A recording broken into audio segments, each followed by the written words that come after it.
이제 헌금을 이제 시작하게 된 계기는 제가 89년도에 결혼을 했는데 그때까지 이제 담배를 많이 폈습니다.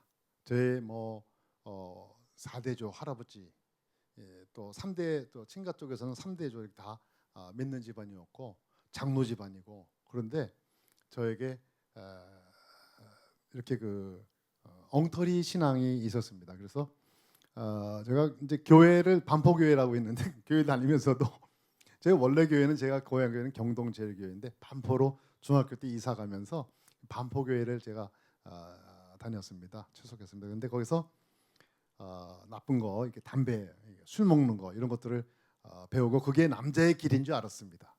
그래서 이렇게 열심히 모범생처럼 살면 아유 찌질하다, 너 인생의 맛을 모르는구나, 막 이런 겉멋이 들린 사춘기 때, 그래서 제가 이제 담배를 배우게 돼가지고 담배를 많이 폈습니다. 그래서 저를 아주 신실한 사람인 줄 알고 결혼했던 우리 와이프하고 엄청 싸우기 시작을 했죠. 제가 하루에 담배를 한 3갑 사가지고 피우는 거는 한 2갑 반 피우고 반 갑은 이렇게 남한테 주고 이제 그런 생활을 했었는데 90년도 성탄절에 제가 이제 왜 그랬는지 모르겠어요. 제가 이게 음주를 좀 하고 집에 새벽에 한 3시쯤에 들어왔는데 아버지 어머니 모시고 살았는데 제가 응접실에서 담배를 쫙 피게 된 겁니다. 그리고 거기에 재떨이에다가 담배를 수북하게 쌓아놓고 저는 취했으니까 그냥 방에 들어가서 잤는데 아마 이 날벼락이 난 거예요, 밖에서. 그래서 가만히 들어보니까 저를 야단치시는데 아차, 내가 담배를 이렇게 피고 왔구나. 그래서 아버지께서 엄청 화를 내셔가지고 제가 이제 나가서 아버지 잘못했습니다 사과드리고, 그때 사실은 담배를 끊어야 되겠다는 결심을 하게 됩니다. 그 전에도 사실은 몇 번 끊으려고 했는데 우리 박은정 권사가 담배를 사다 주더라고요. 제가 막 눈꺼풀이 떨리고 막 핸들을 잡은 손이 떨리고 그러니까 무서우니까 가서 사주더라고요. 그래서 담배를 딱 잡는 순간 샬롬, 평안이 쫙 오고, 그래서 나는 안 되나 보다. 이제 그 아버님한테 야단을 맞고 제가 연말에 크리스마스 며칠 있다가 며칠을 아버지 앞에 고개를 못 들겠는 거예요. 참 아버지가 정말 그렇게 저한테 야단 치신 거는 없었는데 얼마나 야단을 치시는지 이거 끊어야 된가 보다. 그래서 제가 용하다는 기도원을 찾아갑니다. 어디가 용하냐 그랬더니 오산리 기도원이 용하다 그러더라고요. 그래서 제가 이제 오산리 기도원을 딱 차를 몰고서 찾아갑니다. 그래서 가는 도중에 이제 불광동을 지나서 가야 되는데 불광동 앞에 버스 정류장 앞에 서가지고 키오스크 앞에 딱 서가지고 까치담배 2대 딱 피고 담배 끊으러 가면서 제가 그랬습니다. 그래서 가서 이제 금식한다 그래서 금식의 그런 처음 해봤습니다. 기도원도 처음이고 금식기도도 처음이고 무조건 찾아갔는데 거기서 참 놀라운 은혜를 받았습니다. 문을 열고 들어가니까 이 고름 냄새, 환자들 냄새가 막 전 오더라고요. 이렇게 막 토할 것 같더라고요. 그리고서 들어가서 기도를 하는데 하나님, 제가 왔습니다. 얼마나 대단합니까? 담배 끊으러 왔으니 담배 끊게 해주십시오. 기도를 하고 이제 눈을 딱 떴더니 2분 지났더라고요. 야, 이거 큰탈 났구나. 그래서 이제 저는 기도를 그때부터는 어떻게 드렸냐면 하나님, 제가 금식 이렇게 기도를 드리고 쫙 눈 떴더니 5분 지났더라고요. 야, 이거 큰탈 났다. 이거 기도 어떻게 밤새 기도하냐 이거. 그리고 이제 제가 오산리 기도원에 화장실 갔더니 화장실이 굉장히 크더라고요. 물을 많이 마시니까. 그때 딱 들어가서 이제 소변을 보는데 어디서 제가 많이 써먹던 많이 하던 소리가 들리는 거예요. 칙, 칙. 누가 거기 와서 담배를 피는 겁니다. 그리고서 성냥을 조심스럽게 키니까 안 켜지니까 몇 번을 나중에 확 불이 붙은 소리가 들리고, 저는 대번에 알 수 있었죠. 그래, 빨리 소변 끊고 다 되면 가서 나도 한 대 좀 빌려달라야 되겠다. 근데 그 순간 야, 담배가 이렇게 무서운 거구나. 담배가 여기 기도원에 용하다는 기도원에 와서도 끊지 못하는 거구나. 나 끊는다. 이런 그 하나님께서 막 결단을 주셨어요. 그래서 제가 막 그냥 뛰어 올라가 가지고 냄새가 나건 뭘까 그냥 그 예배당 본당에 들어가서 기도를 하고 주여 나 담배 한번 끊게 해 주십시오. 뭐 금식 처음 하니까 배가 고프니까 뭐 잤다가 말았다가 이러고서 아침에 이렇게 시간을 보니까 11시쯤 됐더라고요. 10시 좀 넘어서 11시 그 정도쯤 됐더라고요. 그래서 제가 놀랬어요. 나 이거 담배 끊은 거다 이거는. 하나님께서 나를 끊게 해주셨다. 그래서 할렐루야! 그리고 이제 보따리 싸가지고서 내려와서 담배 끊었다. 그 뒤로부터 담배를 한 개피도 안 피웠습니다. 그런데 담배를 보통 끊으면 한 늦어도 뭐 한 1주, 2주면 다 그것이 회복되고 금연이 되는데 저는 6개월이 지나도 담배가 너무 피고 싶은 거예요. 커피를 먹으면 막 입에서 침이 나오고 또 이제 제가 이제 그때는 뭐 이렇게 친구들하고 술도 한 잔, 두 잔 먹었는데 술을 먹으면 담배를 끊을 수가 없습니다. 막 너무너무 괴롭고 그래서 술도 끊어야 되겠다. 그래서 술도 끊고 담배도 끊었는데 담배가 계속 생각이 나는 거예요. 그래서 제가 하나님한테 그때 여름이었었는데 그늘에 앉아가지고 이제 묵상이란 거였죠. 지금 생각해 보면 쭉 생각을 해보니까 하나님께서 나에게 담배를 끊게 하셨는데 그건 분명히 역사다. 그런데 왜 이렇게 담배가 계속 몸서리치게 끊기가 어려운가? 그래서 묵상하는 가운데 깨달음이 오더라고요. 너 감사했니? 너 절대로 끊지 못하는 담배. 네가 얼마나 몸부림치면서 끊으려고 했는데 못 끊은 담배. 그것을 위해서 너 감사했니? 하나님께서 끊게 해주셨는데 그렇구나. 감사해야 되겠구나. 그래서 제가 계산해 보니까 제가 세갑 한 갑에 500원씩 그래서 하루에 1,500원 일주일에 1,500원 그러면 10,000원 감사헌금 드리자. 그래서 주일마다 감사헌금을 10,000원 드리기로 작정을 해가지고 이제 그 다음 주에 예배당에 가서 예배를 드리는 가운데 이제 헌금 주머니가 와서 제가 하나님한테 감사헌금을 딱 드리는 순간 저에게 은혜가 왔습니다. 딱 그 순간 헌금 봉투를 딱 통과하는 순간 저에게 은혜가 와서 십자가를 바라볼 수가 없는 거예요. 십자가가 나를 위해 돌아가셨다. 저기에서 예수가 나를 위해 피 흘리셨다. 막 견딜 수가 없는 거예요. 나 죄인입니다. 견딜 수가 없는 거예요. 막 울었어요. 그냥 엉엉 울었어요. 저희 교회가 이제 지금 이제 118년 된 오래된 교회입니다. 아주 보수적이죠. 거기에서 그냥 제가 막 눈물이 막 콧물이 되도록 울었는데 그 다음 주에도 헌금 시간만 되면 계속 눈물이 나오는 거예요. 제 처인 박 권사가 여보 그만 좀 하라고 자중하라고 쪽팔려 죽겠다고 막 교회에서는 우리 이정빈 집사가 무슨 큰 죄를 졌다고 막 이렇게 소문이 나고 이제 그러는데 2년 반 동안 제가 은혜가 떠나질 않고 제가 좀 늦은 편입니다. 그래서 거기에서 그런 가운데 2년 반 동안 헌금을 매주 10,000원씩 이제 드릴 수 있게 되고 헌금 드리기 때문에 더 이제 그 예배를 진중하게 드리게 되고 참 은혜가 통로더라고요. 헌금이 하나님이 헌금을 좋아하시더라고요. 하나님이 그냥 거저 오시는 걸 별로 안 좋아하시더라고요. 제가 헌금을 드리기만 하면 은혜를 주세요. 드리면 은혜, 드리면 은혜. 그래서 제가 그렇게 소원이든 새벽 기도를 나가게 됐습니다. 헌금 드리고 나서 이제 새벽 기도를 나가게 되고 나갈 수 있게 되고 새벽 기도가 달고 맛있고 그다음에 이제 철야 기도 옛날에는 밤새 기도했잖아요. 그래서 철야 기도가 맛있고 그래서 새벽 기도를 하기 시작하면서 하나님께서 저에게 방언을 처음으로 하게 하시고 여러분 성령의 역사가 오면 무조건 잡아야 됩니다. 무조건 그냥 잡고 아무것도 손에 든 거 다 놓으시고 성령을 잡으셔야 사는 겁니다.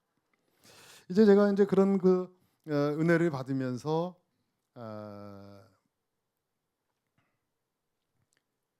10,000원씩 드리는 감사헌금의 재미가 저한테 왔어요.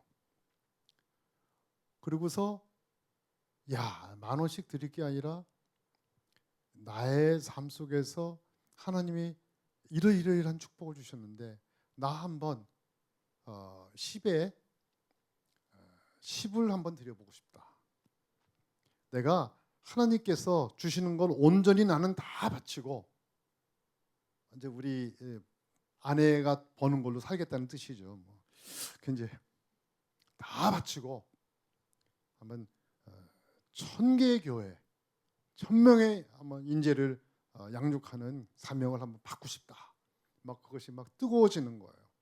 그래서 하나님 앞에 서원을 했습니다. 하나님, 나 10에 10을 드려서 살 수 있게. 그러면 어떻게 사냐? 하나님께서 먹여주시고 살려주십시오. 이제 난 죽었습니다. 그러고서 이제 은혜를 많이 받고 이제 며칠 그 기도를 드리다가 새벽 기도 끝나고 집에 갔더니 그래갖고 제가 박은정 권사한테 그렇게 얘기를 했어요. 나 이런 은혜 받았어. 나 우리 이렇게 살아야 될 것 같아. 그랬더니 와이프가 이제 거기서 부엌에서 이렇게 탁 도마를 막 아침에 준비하다가 탁 멈추더라고요. 저는 뭐 그 칼 들고 저한테 오는 줄 알았어요. 딱 멈추더라고요.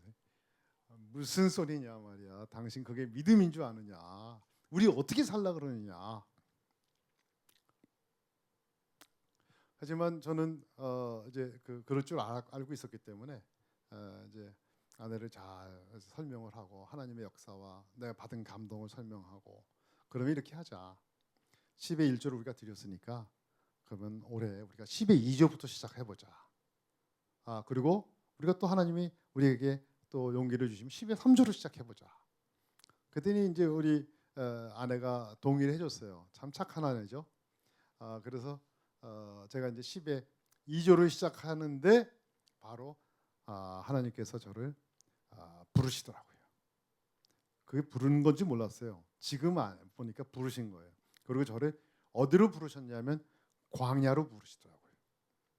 저는 10의 2조하고 내가 이런 그 거대한 하나님께 작정을 했을 때 나는 하나님이 기절할 줄 알았어요.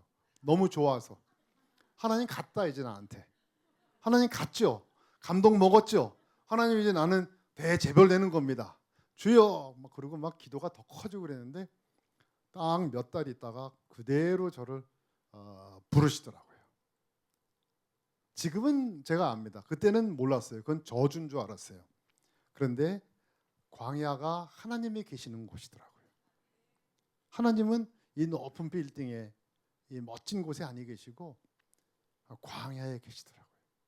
그래서 저희를 그곳에 부르셔서 모진 시련과 고난과 좌절과 죽음의 수호를 건너게 하셔서 물론 거기 오아시스도 있어요. 죽다 죽을 것 같으면 오아시스에 푹 빠지게 하셔가지고 완전히 그냥 회복시키시고 또 다시 그 길을 걷게 하십니다. 그래서 제가 광야에 이제 들어가게 되는데 그것은 어떻게 들어갔냐면 제가 이제 은혜를 받고 하나님 제가 교회 가는데 얼마나 목이 뻣뻣했는지 몰라요. 보통 예배당에 들어갈 때 읍하고 이렇게 들어가지 않습니까? 여러분 그러시잖아요. 아니에요? 저는 이러고 들어갔습니다. 하나님 어디 계십니까? 나 보입니까? 이러고 제가 이런 마음으로 들어갔어요. 자신감 막. 나 하나님께서 쓰시는 거야. 하나님께서 나 부르신 거야. 그리고 들어갔는데 완전히 뭐 정반대였죠 뭐. 정반대로 이제 근데 어떻게 부르셨냐면 어머니를 통해 부르시더라고요. 어머니가 야야 정빈아 아버지가 새벽마다 새벽 기도하시면서 우신다. 이게 뭐야? 막 충격이 와가지고 아버지한테 물어보니 뭐 옛날 아버지들 뭐 얘기합니까? 그래서 제가 포천에 있는 그 우리 아버지 회사에 거래은행에 가서 다 확인했는데 딱 들어가니까 알겠더라고요. 한홍식품에 그때 이제 신농식품이었습니다. 신농식품에 제가 아들입니다. 그리고 갔더니 태도가 쫙 바뀌더라고요. 거기 있는 꼬마 은행원 아가씨부터 태도가 쫙 바뀌더라고요. 쌀쌀맞게 바뀌어. 이거 무슨 일이 있구나. 가서 제가 거래 내역서를 다 받아가지고서 보고서 제가 깜짝 놀랐습니다. 야, 이거 큰 탈 났구나. 아버지 이거 어떻게 하죠? 아버지가 네가 갚아라 그러시더라고요. 갚을 수 있다는 거예요. 우리 장로 집안에서 돈 떼먹는 일은 없으니까 이건 네가 갚아야 된다. 저는 또 순진하거든요. 저는 우리 아버지 말을 잘 들었어요. 아버지가 이렇게 새벽기도, 제 날에는 4시 반 새벽기도였잖아요. 그래서 일찍 오시고 항상 5시 반 6시 사이에 아침 예배 드리면 우리 형제들 방을 다 두들겨요. 정빈아, 주원아, 큰애야 나오라 이러고서 딱 앉아서 바로 이제 찬송 부르시면 우리 형제들은 안 나가는데 나는 이상하게 못 일어나더라고요. 아버지는 막 가서 뭐 찬송 안 부르고 그냥 자죠. 뭐 앞에 와서 꾸벅꾸벅 자는데 제 아버지가 이렇게 저한테는 어렵기도 하고 아마 그 오디푸스 컴플렉스가 있어서 그런가 봐요. 저희 아버지 말을 거역을 못 하겠더라고요. 근데 아버지가 딱 그 말씀 한 말씀 하시니까 담배도 제가 끊었잖아요. 아버지가 무서워서 갚을 수 있다. 이거 네가 갚아야 되고 장로 집안에 돈 떼먹는 일은 없다. 그게 딱 그냥 들어와 가지고는 제가 그걸 받아들였습니다. 잘 모르고서 받아들였죠. 그때 이제 1997년도 IMF가 이제 왔을 때인데 이제 제1금융권에서 한 12억 8천 정도. 저는 제1금융권만 금융권인 줄 알았어요. 나중에 보니까 제2금융권, 제3금융권, 또 이제 미지급 외상 그리고 사채란 것이 있을 줄은 꿈에도 생각 못했어요. 들어가 보니까 뭐 계속해서 아들이 보증 쓴다니까 다 나보러 보증 쓰라고 그러고 이러고 들어오는데 제가 좀 기절 어린 나이에 그러고서 저의 광야가 시작을 됩니다. 그리고 이제 사채가 특히 어렵더라고요. IMF 때 이자도 많이 높은 데다가 그 사채가 저한테 몰려오는데 98년도에 한 달에 갚은 사채 이자가 1억 원이 넘었어요. 그 당시에 이제 분당에 30평짜리 아파트가 한 5천만 원 됐다니까 아파트 두 채가 매달 이렇게 날아가는 거죠. 제가 갚을 수가 없어요. 제가 사업을 이제 조그맣게 하고 있지만 한 달에 제가 아주 잘 벌어도 1,500만 원 벌을 텐데 1억 원의 사채 이자만 1억 원의 것을 갚다 못 갚으면 나머지 게 이제 원금이 되는 거잖아요. 그러니까 눈 떠 일어나면 원금이 늘어나고 몇 년 만에 이게 2배가 되고 제 주로 하는 일은 그래서 사채를 막는 아침에 회사에 출근해서 일할 거 지시해 놓으면 제가 주로 뛰어다니는 곳은 테헤란로였습니다. 테헤란로가 사채 사무실이 많이 있거든요. 그래서 제가 지금도 어느 빌딩에 가면 뭐 성제 빌딩 어디 가면 누구 저 사람은 뭐 이자 많이 받는 사람, 이 사람은 뭐 돈이 없는 사람, 뭐 제가 다 합니다. 뭐 한 달, 2달 다닌 것도 아니고 1년, 2년 다닌 것도 아니고 제가 무려 10여 년을 그렇게 다녔기 때문에 잘 압니다. 그렇게 이제 고통을 받고 어려움을 많이 겪었어요. 그래서 오늘은 제가 이제 헌금의 힘에 대해서만 이제 주제를 갖고 짧은 시간이니까 말씀드리고 혹시 다음에 기회가 되면 기도의 힘 그리고 제 아내가 함께 겪었던 또 그런 간증의 사례들을 함께 나눌 수 있는 시간을 갖도록 하겠습니다. 저는 사실은 이렇게 고통을 받고 하면서 그때부터 서서히 깨닫기 시작했어요. 하나님께서 나의 성품을 만지시는 거구나. 나의 혈기 부리고 전 교만한 자입니다.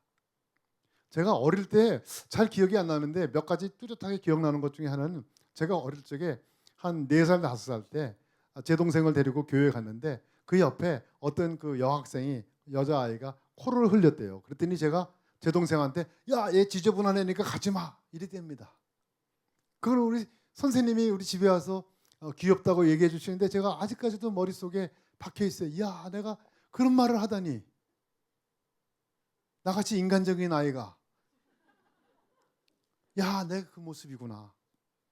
제가 또 어릴 적에 우리 그 성탄절 되면 반별로 나가서 막 찬양하면 그거 뭐 잘했다고 무슨 뭐 색연필도 주고 막 이러잖아요. 그때 제가 이제 나가라 받으라고 제가 가서 대표로 받았는데 제가 얼마나 철부지냐면 이거 내 거다, 내가 받았으니까 이러고 제가 도망갔어요.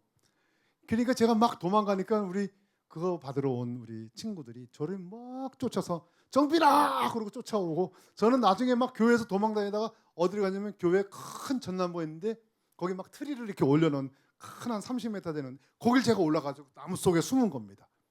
아이고, 저는 그냥 그런 생각 못하고 올라갔는데 얼마나 추운지, 바람이 세고 덜덜덜 떠오는데 제가 들켰어요. 그래가지고 내려오라 그래가지고 제가 내려갔더니 그런 아주 참 얼마나 이 부끄러운지, 제가 옛날에 저를 생각하면 하나님, 아이고 정말 부끄러워 죽겠습니다.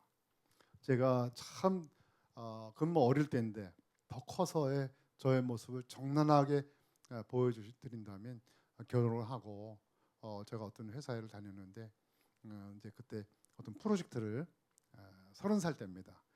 잘했다 그래가지고 외국의 그 주주들이 딱 왔어요. 주로 영국계 변호사들이. 그래서 10명 정도 식사하는데 우리 와이프를 꼭 데리고 오라는 거예요. 약간 제가 좀 불안했습니다. 우리 와이프는 고기를 잘 못 먹거든요. 그래서 제가 이제 그런 거를 훈련시킨다고 그 전에 음식점도 데려가고 이렇게 먹는 거야, 저렇게 먹는 거야 해주는데 아플싸 그날 딱 밥을 먹는데 역시 스테이크가 딱 나왔는데 스테이크를 손을 안 대더라고요. 그러니까 옆에 있던 변호사나 뭐 제 와이프니까 얼마나 관심이 많겠어. 왜 안 먹냐 했더니 나 뭐 배가 아파서 안 먹는다 이러고서 말하는데, 근데 맨 마지막에 디저트가 나오는데 디저트를 홀딱 먹은 거예요. 그러니까 디저트를 먹네. 하나 더 먹으라고. 근데 하나 또 왔는데 되게 맛있었나 봐요. 다 먹더라고요. 그 디저트를 3개를 먹더라고요. 제가 화가 난 거예요. 저의 프레임에 우리 와이프가 들어오지 못한 거예요. 그래가지고 표정 관리하고 있다가 이제 끝나고서 이제 주차장에 가서 차를 타는데 제가 막 혈기를 부렸습니다. 넌 말이야, 이건 말이야, 마리아가 말이야, 그리고 막 야단을 치고 말이야, 그것도 못한단 말이야, 막 야단을 치고 막. 제가 그런 사람입니다. 그런데 제가 담배를 끊게 됐잖아요. 그리고 감사헌금을 드렸잖아요. 그리고 새벽기도를 나가게 됐잖아요. 그리고서 하나님이 저를 처음으로 만지신 게 그 대목입니다. 은혜를 받으니까 그 모습이 떠오를 때 견딜 수가 없더라고요. 그래서 제가 아내에게 사과했습니다. 1년 만에 사과, 여보 내가 잘못했다. 내가 너한테 투사했고 내가 잘못한 거야. 나를 용서해줘. 그러니까 아내가 막 울기 시작하더라고요. 서럽게 울더라고요. 제가 무릎을 꿇었어요. 내가 진짜 잘못했다.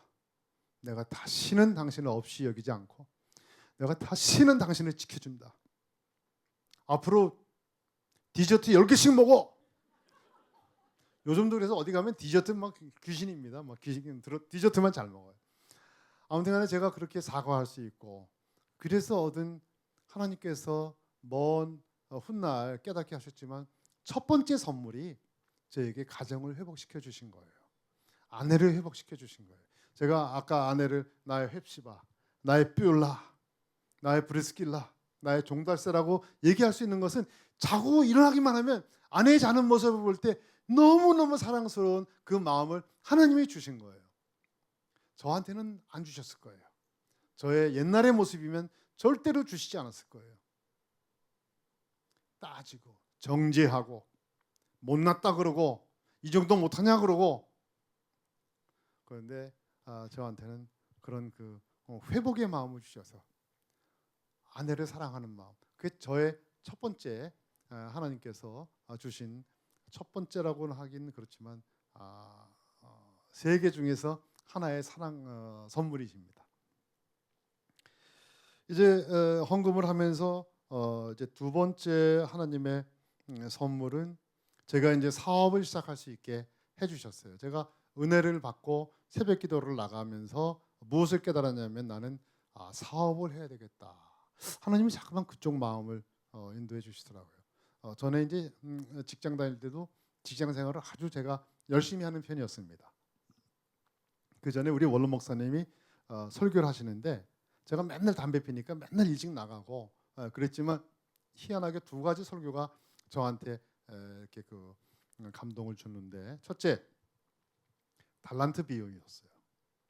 한 달란트, 끝내 달란트 한 달란트 받은 사람들은 자기 것만 주장하고 나는 손해 안 보려고 하다가 끝내 하나님께 저주받은 일들. 두 번째는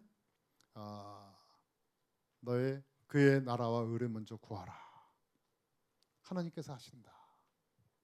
너희의 일은 하나님께 맡겨라. 너희는 하나님의 일을 하고 하나님께서는 너의 일을 대신하게 해라. 누가 더 손해냐? 누가 더 이익이냐? 먼저 그의 나라와 의를 구하면 하나님께서 너희의 일을 대신하신다. 이게 제 총각 때 아주 깊이 들어왔는데, 그래서 저는 회사에 가서 열심히 일했습니다. 정말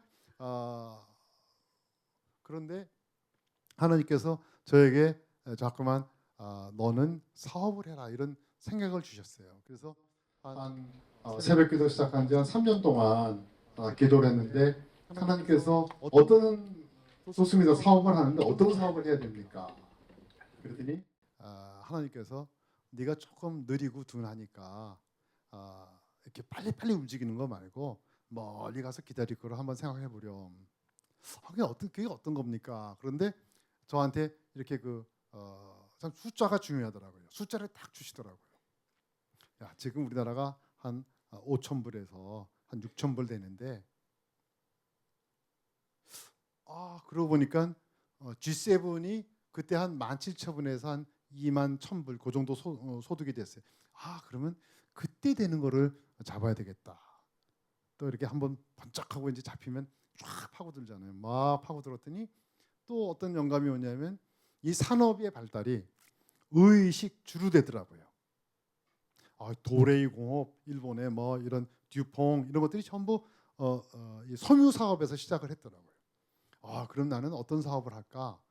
그러면 의식 주니까 주택에 관한, 주거에 관한 사업을 해야 되겠다. 그게 뭐가 있을까?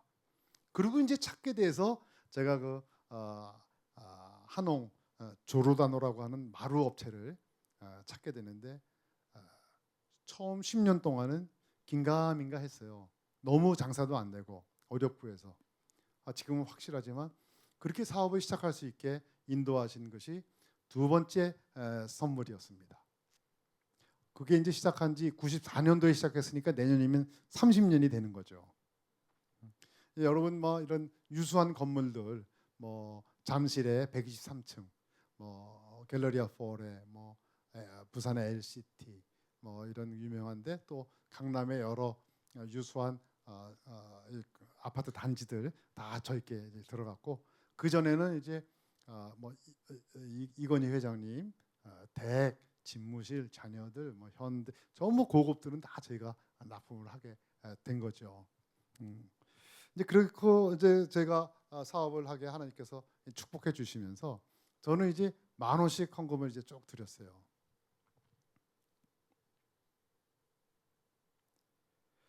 그리고 하나님의 은혜 가운데서 어느 날 담배값이 인상됐다는 걸 제가 알게 됐습니다. 그 담배값이 이제 500원이었다가 이제 어느 날 이렇게 저희 담배를 안 피니까 3,000원 막 이렇게 되더라고요. 그래서 야, 이거를 어떻게 해나. 그리고 담배값을 계산해 보니까 한 3만 몇천 원을 제가 드려야 되더라고요. 그래서 아버지한테 물어봤어요. 아버지, 이럴 때는 헌금 3만 원 해야 됩니까? 4만 원 해야 됩니까? 그랬더니 아버님이 그러시더라고요. 헌금 그렇게 하는 거 아니야. 어떻게 해야 돼요? 1, 10 이렇게 하는 거야, 헌금은. 그래갖고 제가 10만 원이나 드려요. 그랬더니 그럼. 그래서 제가 10만 원 헌금을 매주 하기 시작했습니다. 너무 기쁘더라고요. 몇 년이 지나서 거의 그때가 이제 한 10년쯤 됐을 때예요. 제가 이제 40살 가까이 됐을 텐데 한 번도 헌금이 끊어진 적이 없었어요. 제일 어려울 때 1,400원이 있더라고요, 호주머니에. 그래서 10,000원을 헌금을 드리니까 400원 남는데, 이러면은 시내에 버스를 타고 갔다가 돌아올 수는 없는 돈입니다. 그래도 10,000원 헌금했더니 또 금방 또 돈이 생겨서 또 전혀 문제 없이 다니고, 집안에 이제 굉장히 제가 이제 어렵게 이제 들어가기 시작했기 때문에 집에 여보 쌀이 떨어졌어 이렇게 얘기를 한번 하더라고요. 딱 한 번. 뭐 근데 이제 우리 밀가루가 있었기 때문에 걱정하지 마, 밀가루가 있으니까. 이제 그러고서 이제 딱 그거에 한번 위기가 한번 딱 오고, 그 다음부터는 뭐 쌀도 풍족하고 뭐 헌금도 10,000원 정도는 다 드릴 수 있고. 근데 이제 제가 사업을 했기 때문에 10만 원도 드려도 되더라고요. 드리고 이제 또 몇 년 지나니까 마음에 이제 용기가 생기더라고요. 그래서 하나님한테 10만 원 계속 드리니까 이 약간 그 감동이 없더라고요. 하나님한테서 무슨 필이 안 와요. 제가 이게 헌금을 드리기만 하면 눈물이 나고, 그때는 막 엉엉 울고 했지만 그 다음부터는 그래도 눈물이 나고 감동 막 받고, 주여 내가 주의 뜻대로 살기를 원합니다. 나는 죽었습니다. 막 이런 고백이 나오는데 10만 원짜리 쫙 이렇게 한 5년 드렸더니 감동이 없어요. 그래서 하나님 어떻게 하면 좋아요? 그랬더니 100만 원 드려라 그러시더라고요. 그래서 일주일에 100만 원이요? 그랬더니 하나님이 대답이 없어요. 그럴 때는 그래라 그런 뜻이거든요. 하나님은 참 2번 얘기 잘 안 하세요. 그래서 제가 이제 100만 원씩 드렸어요. 은혜가 펄펄 넘치는 거예요. 기도가 펄펄 넘치고. 다른 사람은 몰라요. 나와 하나님과의 비밀이에요. 내가 뭐 누구한테 나 100만 원씩 드려 자랑할 수 없고, 우리 와이프는 알죠. 그러나 이 비밀의 관계, 하나님께서 막 기뻐하시고 나도 막 기쁜 거예요. 하나님, 내가 100만 원씩 드릴 수 있는 존재가 되었습니다. 내가 빚쟁인데 아직도 빚을 엄청나게 갖고 있는데 나로 인하여 하나님께서 기뻐하시는군요. 너무너무 기쁜 거예요. 그리고 이제 한 7년, 8년 되니까 또 이렇게 하나님의 감동이 좀 적어지시더라고요. 그래서 내가 가만히 생각해 보니까 인플레가 있구나. 이게 하늘나라에서도 이게 인플레이션이 있구나. 하나님, 그럼 제가 300만 원 드리겠습니다. 그래, 300만 원 드리자. 그리고 300만 원을 1주, 또 그 다음 주, 그 다음 주, 그 다음 주 한 달 드렸는데 전혀 감동이 없으세요.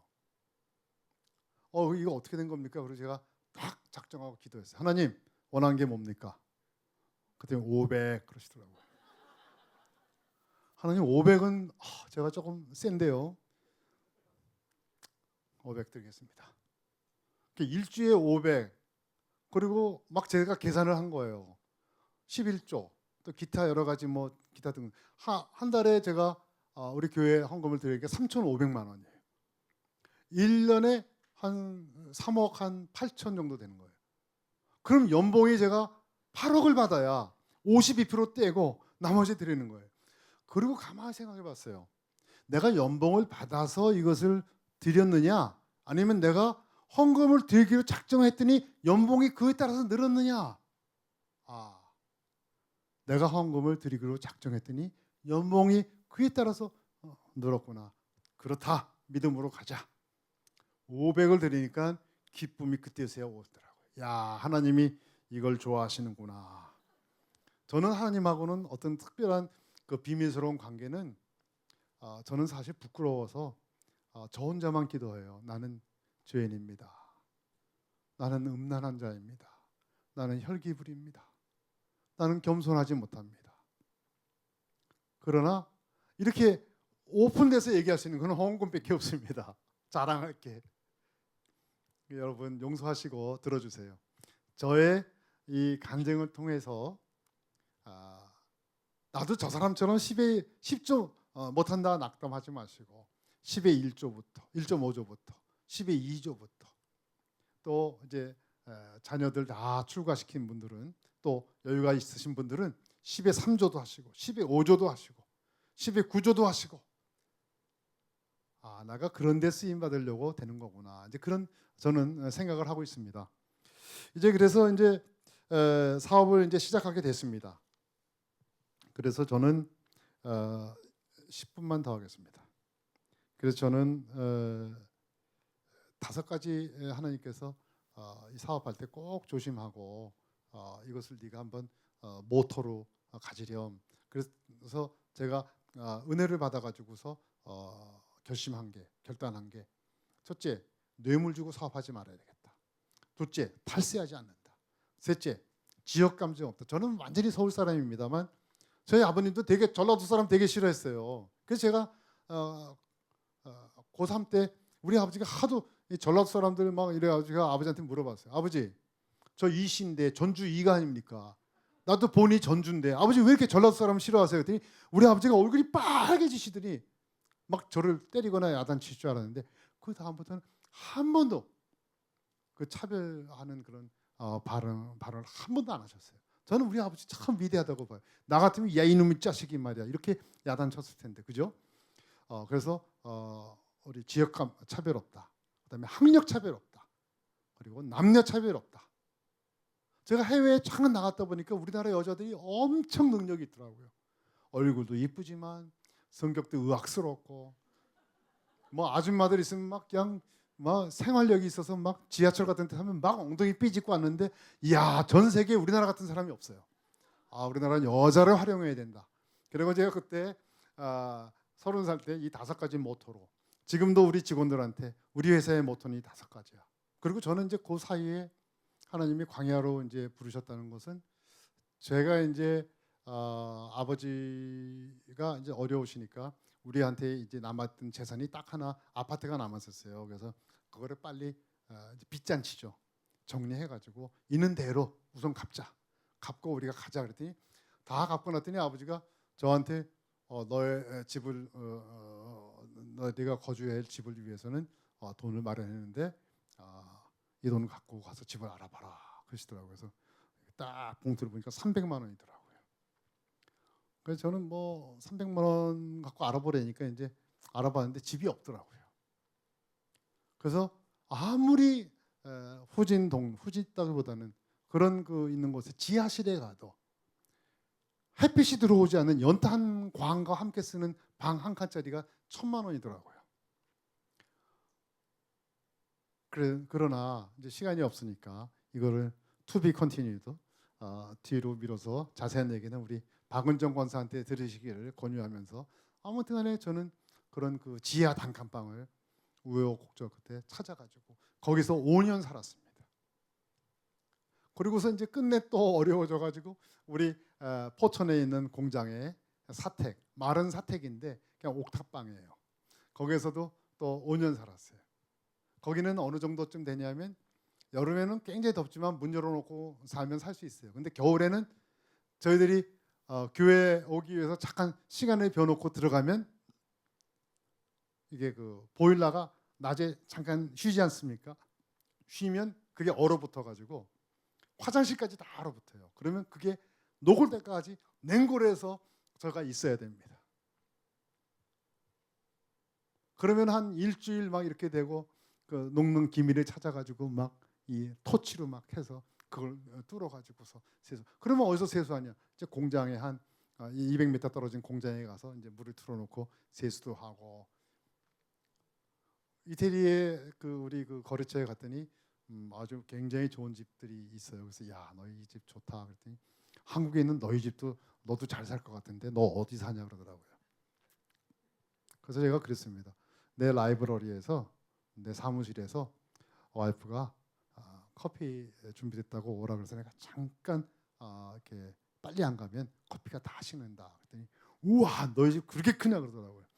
그럴 뿐만 아니라 코리안 그 스파게티 끓여놔가지고서 빨리 오라 그래서 내가 간다고 좀 늦으면 이게 다 식어서 다시 끓여야 된다 그랬더니 우와, 너 그렇게 부자냐고. 뭐 사실이거든요. 좀 집이 후졌다 뿐이지. 그 얘기를 했더니 우리 집에 오고 싶다고. 그래, 나 다음에 와. 저희 집이 그렇게 살았습니다. 거기서 5년을 살았어요. 여름이 되면 우리 공장의 그 폐수 처리장에서 물이 넘쳐 흐르는데 이게 넘쳐가지고서 제가 양복 입고 이렇게 나오면서 구두에다가 양말은 벗고 따로 들고 이렇게 지금 그 한 무릎까지 오는 그런 그 물길을, 폐수장을 지나서 나와서 이제 씻고 그리고 이제 나가야 되는 그런 형편에서 살다가 하나님께서 너 정말 10에 10을 드릴 수 있냐, 몇 번의 고비가 있었어요. 이제 그거는 또 to be continued. 나중에 또 이제 말씀을 좀 시간을 갖고 찬양하면서 말씀을 좀 드리겠습니다. 그래서 저희들이 하나님 앞에 10의 10을 드린다는 것이 얼마나 어려운 건지를 1994년도 한옥을 설립했고 1997년도 우리 아버지로부터 그 식품 회사를 제가 넘겨받아서 2019년도, 그러니까 22년도 됐을 때, 22년이 지났을 때 모든 사채를 다 갚아주셨습니다. 저는 못 갚을 줄 알았어요. 그래서 저 평생에 빚 갚는 것이 내 인생에 빚지고 살지 않게 해주십시오. 나의 장기를 팔아서라도 꼭 이거는 있을 수 없는 일입니다. 이정빈의 인생에. 제가 이제 그렇게 기도를 드리고 제 기도에 정말 단 하나의 그 기도 제목은 빚 갚게 해주십시오. 그것만 외쳤어요. 저의 기도는 첫째 이제 부르짖는 기도였습니다. 제가 이제 얼마나 간절하게 기도를 했는지 저희 그 본당에서 기도를 드렸는데 경찰이 몇 번 왔어요. 새벽에 신고가 들어가가지고. 그리고 저의 기도는 금식하고 철야를 많이 했습니다. 지금 이제 제가 당뇨에 걸렸지만 그 전에 이제 좀 건강할 때는 밥 먹듯이 금식했습니다. 금식이 아니면 견딜 수가 없어요. 그래서 이런 그 자금을 앞두고 어떤 중요한 일 앞두고 우리 회사 뭐 그때 5명밖에 안 됐지만 야 우리 릴레이 금식기도 하자.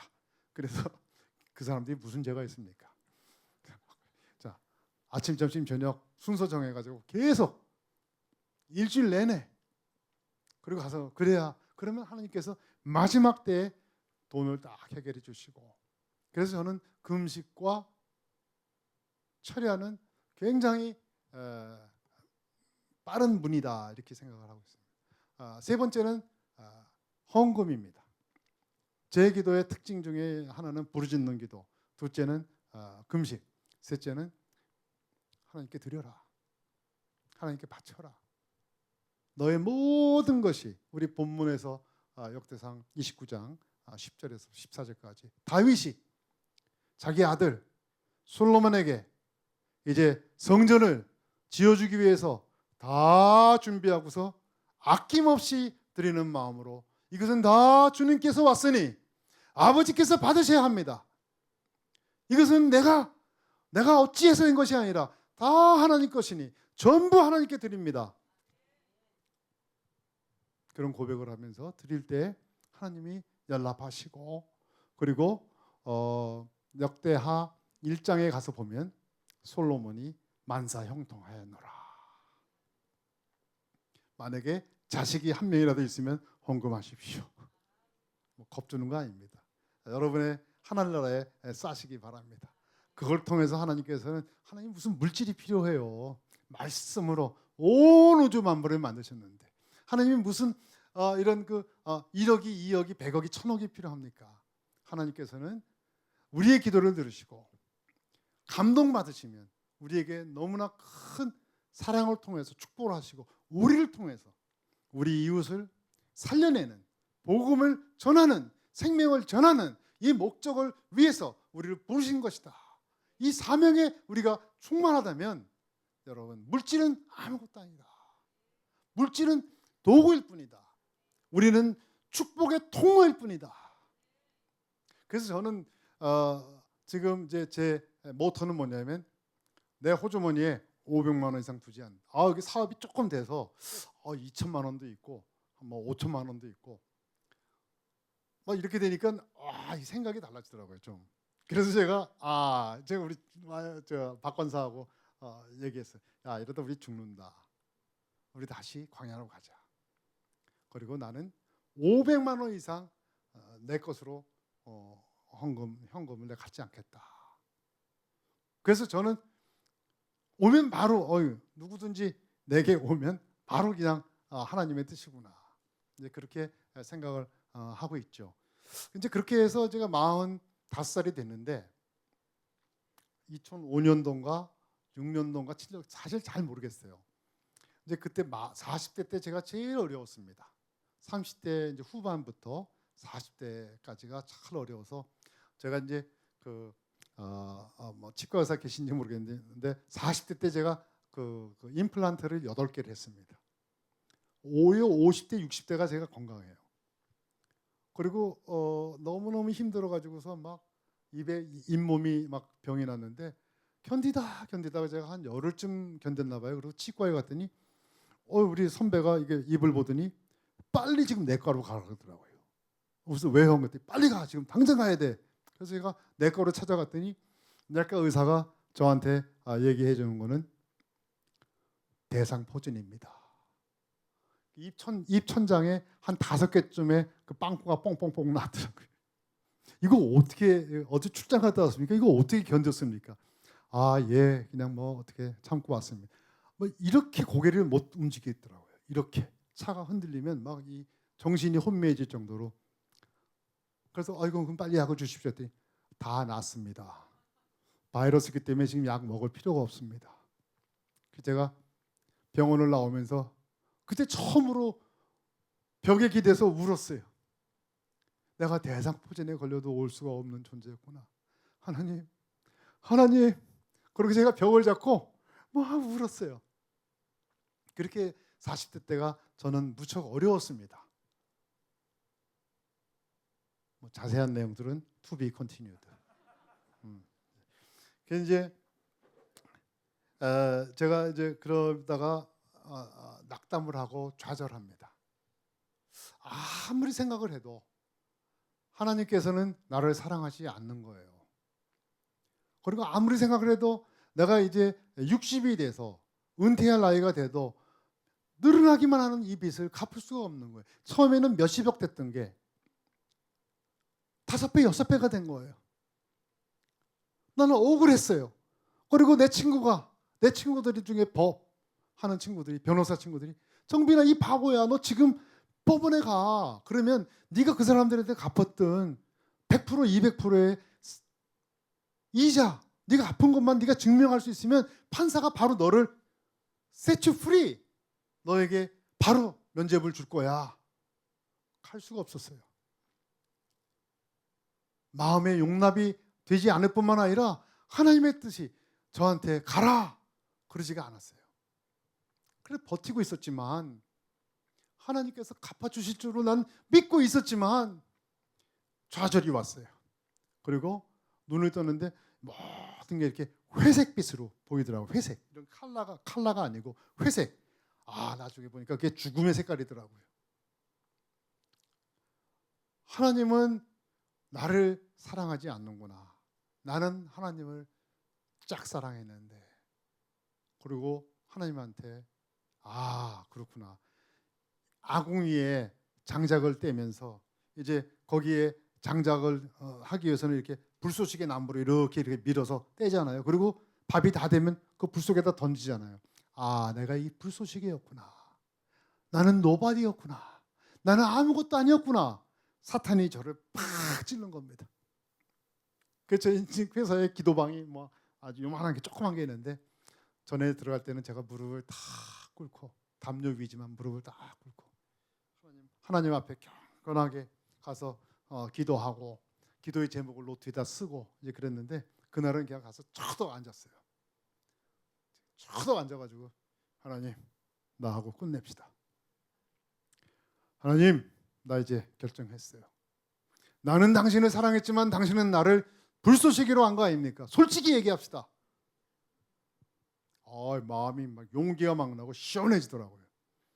하나님 나는 당신한테 이런 소원을 하고 10의 10조를 드리고 감사헌금을 하고 내가 나의 인생을 하나님께 바쳤지만 하나님은 언제 한 번이라도 나한테 코빼기라도 보였습니까?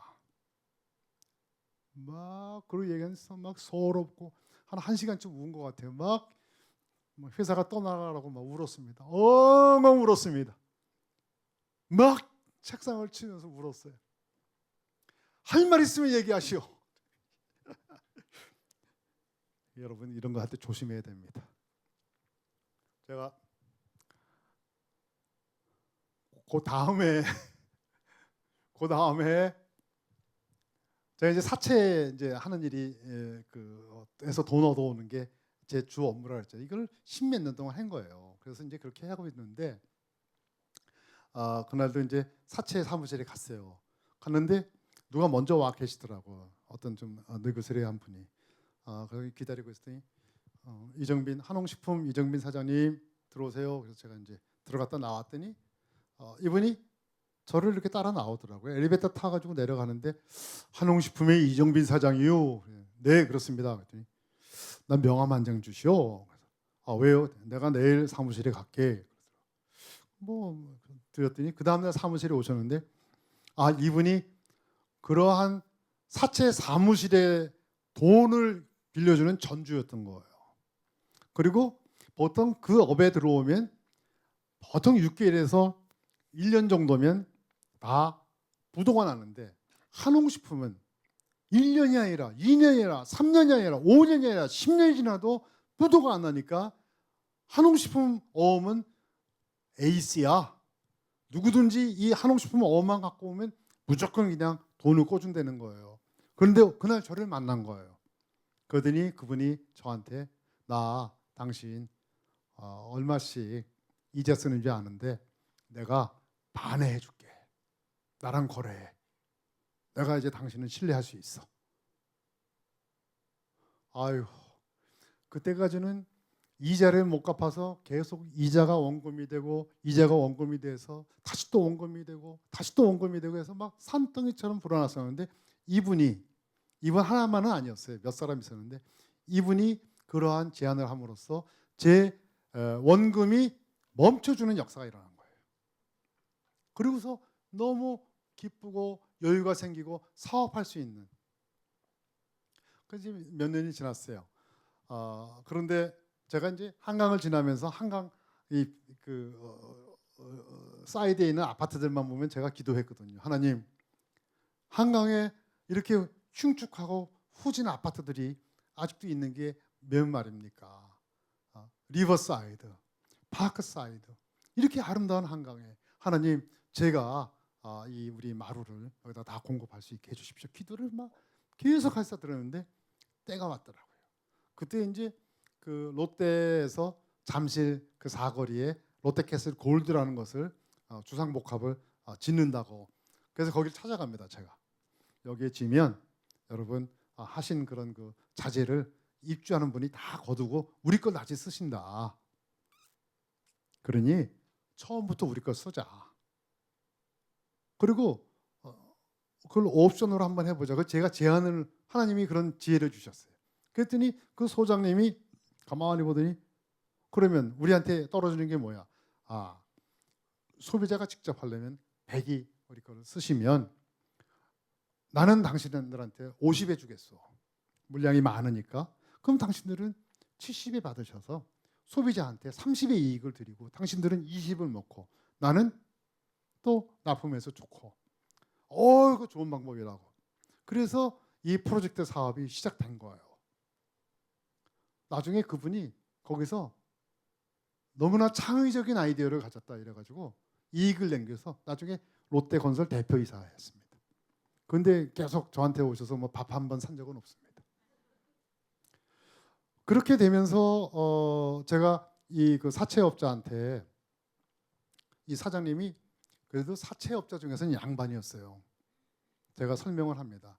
사장님, 내가 이렇게 지금 사업의 기회가 온 것 같은데 이 시장을 내가 만들어내겠다. 그러니 도와달라. 뭘 도와주면 좋으냐? 여기에 보통 하면 10억에서 한 30억까지 자금이 필요한데 나 돈이 없으니 먼저 좀 돈을 대주시오. 그러면 이익의 반을 드리겠다.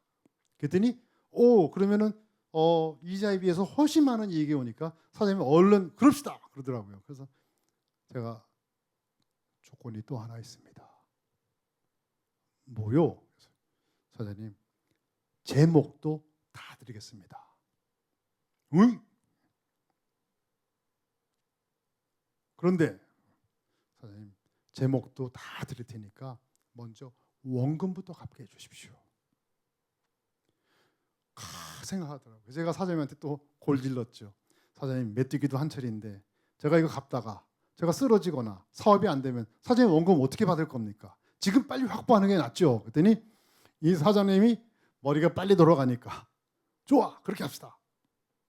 그래서 프로젝트를 저는 그냥 쫓아다니면서 삼성이고 현대고 대림이고 다 쫓아다니면서 설득하고 이것이 좋다 설득하고 이렇게 비싸서 못하던 거 우리 회장님들 뭐 현대 회장님들 전부 우리 걸로 했어요. 하신 것들을 우리가 한번 이렇게 제시하자. 대신에 내가 가격을 싸게 만들겠다. 그래서 이태리에 날아가가지고 막 싸워서 그냥 아주 싼 제품으로 위에 상판을 좀 얇게 해라. 너희들은 신발 신고 다니지만 우리나라 신발 안 신고 다닌다. 그러니까 이거 더 두껍게 할 필요 없다. 이래가지고서 또 그것을 얻어내고 그리고 이제 막 굉장히 막 어려운 과정이었지만 끝내 이런 것들이 시작이 돼가지고 지금은 이제 강남부터 또 저기 그 수도권부터 이런 원목마루를 많이 쓰게 되는 역사가 저희부터 시작이 되게 된 겁니다. 이게 하나님의 복이었어요. 나는 하나님한테 다 드렸더니 드린 게 뭐가 있습니까? 10,000원씩, 10만 원씩. 그리고 이제 또 사업 된 다음에 100만 원 또 500만 원 드린 것밖에 없어요. 그리고 내가 받은 것에서 다 된 게 아니라 헌금을 결정한 다음에 하나님이 거기에 맞춰서 내 연봉을 늘릴 수밖에 없잖아요. 늘리게 하시고. 그래서 한 달에 막 5억씩, 10억씩 막 이렇게 갚기 시작한 겁니다. 막 흥이 나고 막 기도원의 300용사처럼 요만한 쥐꼬리만한 회사에서 그냥 가서 타격하고 시장을 개척하고 이래서 다 갚게 됐습니다. 그래서 그렇게 갚게 되는 도중에 1915년도에 저희 그 창조과학회 이재만 선교사님 많이 아실 거예요. 그 선교사님 통해서 컴패션을 소개받았어요. 그때 저는 사실은 아직도 우리가 갚아야 될 빚이 뭐 억수로 많은데 컴패션은 우리가 도와줘야 될 것인데 나는 아직 그렇게 안 된다. 근데 그 서정희 목사님이 강권하시더라고요. 비전 트립에 필리핀에 한번 가보자. 가가지고 제가 사흘을 그냥 눈에 안질이 생길 정도로 눈물을 흘리고 왔습니다. 그들의 사는 모습을 볼 때 로란슨 목사님이 6.25 때 이 나라에 와서 고아들을 보고 뜨거운 마음으로 컴패션을 만든 거거든요. 그리고 컴패션이 이제 우리나라가 70년대 잘 살게 되면서 우리나라를 떠나고 더 가난한 나라로 간 거죠. 그런데 컴패션은 우리나라에서 고아로 자란 사람들이 도움을 받은 사람들 중에서 나라 중에서 처음으로 유일하게 컴패션의 편지를 씁니다. 우리가 이렇게 하나님의 은혜로 잘 자랐으니 우리도 돕겠다. 그래서 9번째 나라가 독일이 예정되어 있었는데 양해하고 양보를 받고 우리나라가 컴패션에 돕는 나라가 된 거예요. 처음 있는 일입니다. 아직까지도 없는 일이에요. 그래서 그렇게 된 컴패션. 그리고 미국이 1등입니다. 단연 70%가 좀 넘고 우리나라가 2등이에요. 돕는 그 액수가 2등이에요. 우리나라가 한 최근에 제가 알기로는 9% 굉장한 나라죠. 그래서 제가 이제 저희 부부가 필리핀에 민다나오성 가서 정말 공동묘지에서 사는 사람들 이런 보면서 저희가 콜링을 받았습니다. 그리고 제가 이제 와서 100명을 내가 하겠다 했더니 저희 이제 우리 박건사 또 우리 회사의 여러 직원들이 난리가 난 거예요. 이건 아니다. 우리가 다 빚을 갚고 남을 도와야지. 이거는 우리 박건사의 그 표현에 의하면 믿음이 아니다. 그래서 서정인 목사님한테까지 연락을 해서 서정인 목사님이 와서 저를 만류합니다. 이거 장로님 믿음이 아닌 것 같습니다. 그리고 모든 것이 합리적으로 되어진 다음에 저축도 하시고 남은 거 갖고 하십시오. 그래서 제가 서정인 목사님한테 이렇게 말씀드렸어요. 나는 사명을 받았습니다. 그리고 계산을 해보니까 내 나이가 지금 이제 56인데 내가 언제까지 일하고 돈 벌겠습니까? 이 아이들은 보통 4살, 5살 때 택함을 받아가지고 고등학교 졸업할 때까지 약 평균 15년을 도와줘야 이제 그 어엿한 성인이 되는데 내가 만약에 지금 돕기 시작하면 70이 돼서까지 얘네들은 계속해서 누군가 도움을 줘야 되는데 내가 지금 이때 안 하면 언제 나한테 기회가 있습니까?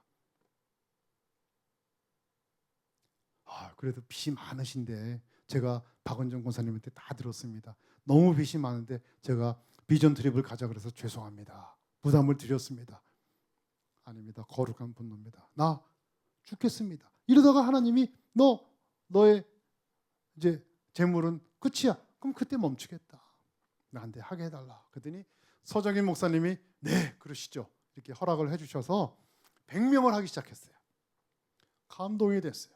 그리고 한 번도 저희의 자금이 그때도 많이 좀 어려웠었는데 한 번도 자금이 어려운 적이 없었어요. 나중에 보니까 그랬었네. 그러니까 한 아이한테 4만 5천 원, 100명이면 450만 원이에요. 그리고 그 다음에는 200명을 더 하겠다 그랬어요. 난리가 났죠 뭐.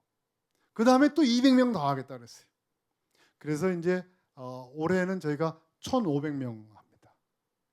저희의 목표는 두 회사가 있으니까 1,000명씩 1,000명이 이제 기도하고 있기 때문에 2,000명까지는 제가 한번 하나님께서 마음에 그런 소원을 주셨어요. 늘려보라.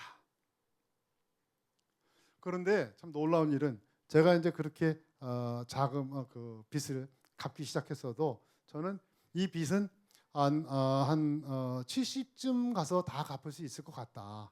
빚이 아직도 그때도 뭐 수도 없이 많았어요. 뭐 1, 20억이 아니었어요. 그런데 컴패션에 제가 돕기 시작한 다음에 4년 만에 다 갚았습니다. 박수가 왜 안 나오나 했습니다. 그러니까 2015년도에 제가 다녀와서 16년, 17년, 18년, 19년 12월 달에 우리 창립 25주년 행사를 하는데 모든 사채, 다른 은행 대출 말고 1금융 대출 말고 모든 빚을 다 갚았습니다. 제가 그것을 갚고 나서야 깨달았어요. 내가 믿음이 헛믿음이었구나.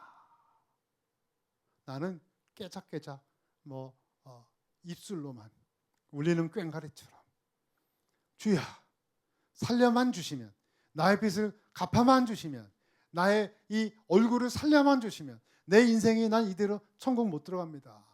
난 천국 못 들어갑니다. 제가 그런 적도 있어요. 자, 미쳤지. 천국은 가야 될 거 아니에요 일단, 그죠? 근데 혈기가 나가지고 하나님한테 제가 밤새 기도하면서 강대상에서 나 천국도 안 간단 말이야. 빚 이렇게 많은데 부끄러워서 어떻게 하냐 말이야. 거기 빚쟁이 모임이 있냐고 내가 기도했어요. 난 장기라도 팔아가 좀 해달라고 말이야. 내 패도 한쪽 팔아서 빚을 갚게 해달라고 이들은 못 간다 했는데 하나님이 빚도 다 갚아주시고, 그리고 이제 나한테 말씀했어요. 너 믿음 헛거다. 그러고 보니까 이렇게 다 갚아줄 줄 알았으면 기도를 그렇게 안 할 걸 그랬다. 야, 내가 이렇게 하늘나라에 가면 꼭 같은 일이 생길 것 같았었어요. 이대로는 안 되겠다. 내가 하나님의 나라와 의를 위해서 40년 전에 내가 나한테 온 말씀, 주님의 나라와 의를 위하여 너는 하나님의 일을 하고 하나님이 네 일을 하고, 하나님께서 농사 짓는다. 그래서 한옥이라고 하지 않았느냐. 그리고 제가 저의 인생에 흘러간 일들이 다 주마등처럼 해석이 되기 시작했습니다. 여러분, 제가 그래서 지금 이 자리에 섰고, 그리고 이제 또 이재만 선교사님이 광야 아트리에 김관영 목사님을 소개시켜줘서 이렇게 또 광 목사님도 알게 되고 또 여러분 앞에 설 수 있게 됐습니다. 여러분, 이게 너무 죄송합니다. 제가 의도적으로 한 게 아니라 성령에 이끌려서 했습니다. 용서하십시오. 오늘 말씀은 여기서 마치고 To be continued 되겠습니다. 감사합니다.